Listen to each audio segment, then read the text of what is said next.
Welcome to The Explainer. So today we're going to talk about something we hear all the time, youthful rebellion. It's painted as this essential part of growing up. But what if it's not? What if it's actually a luxury? Let's get into the real cost and figure out who can actually afford to rebel. Right. So we all love that story, don't we? The young rebel, the one who breaks the rules and forges their own path. It's so romanticized, this idea that it's just a rite of passage. But here's the thing.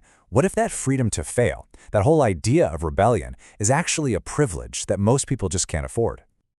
Okay, so this brings us to a really crucial point.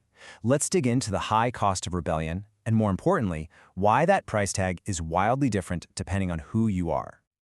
So what are we really talking about when we say rebellion? Well, at the end of the day, it's all about taking risks. But, those risks have a real price. Whether you're chasing a different career, starting a business from scratch, anytime you step off the beaten path, you absolutely need some kind of buffer. You need something to catch you if you fall. Okay, so how does this actually play out in the real world? Well, it can lead to two completely different outcomes when failure strikes. Let's start with something we can all relate to, education.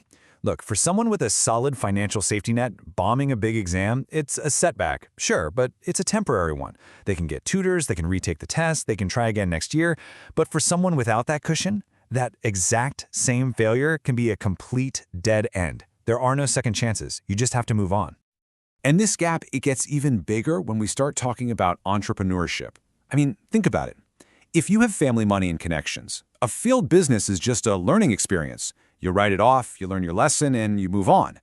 But without that, failure can mean total financial ruin, crippling debt, bankruptcy. It's a brutal reality. What's a lesson for one person can be the end of the road for another. And this pattern, it continues right into our careers. You know that freedom to just quit a job you hate and go find yourself for a year? That is a massive privilege. For so many people, that's just not an option. Not when your paycheck is what keeps a roof over your family's head. It really puts that old saying into a new light, doesn't it? Failure is the best teacher. Well, yeah, but only if you can actually afford the tuition. And for most people, that price is just way too high. But hold on, I can almost hear you thinking, what about the legends? What about the genius dropouts who made it big? And yeah, that's a fair point, which brings us to probably the most famous example of all. Right, Bill Gates. People always bring up Bill Gates. He dropped out of Harvard, started Microsoft, became one of the wealthiest people on the planet. I mean, he's the poster child for successful rebellion. Or is he? Well, here's the part of the story that often gets left out. Gates's rebellion was backed by a massive safety net. His father was a top corporate lawyer. His mother was incredibly well-connected. His family had serious financial resources. So that famous leap of faith, it was taken from a very, very high platform with a giant, cushy net waiting below. And you know what? Even Gates himself will tell you not to follow his exact path. He's pretty much admitted that his family's support was absolutely critical. He's confirming that his big risk wasn't just about being a genius. It was a heavily cushioned risk. So, if the whole genius dropout thing is mostly a myth for the rest of us, what's the realistic path for people who are truly starting from scratch?